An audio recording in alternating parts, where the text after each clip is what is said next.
Napapansin mo ba? Kung ano yung mga lumalabas sa bibig mo, yun ang nangyayari sa buhay mo. Pag lagi mong sinasabi wala kang pag-asa, wala ka talagang pag-asa. Pag sinasabi mo na wala kang pera, wala ka talagang pera.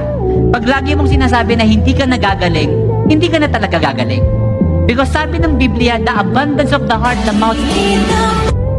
And I want you to know, hindi yun ang design natin. Kasi minsan, nakakalimutan natin yung identity natin, di ba? Ipapaalala ko lang kung sino ka. Anak ka ng Panginoon at malaki ang plano niya sa'yo.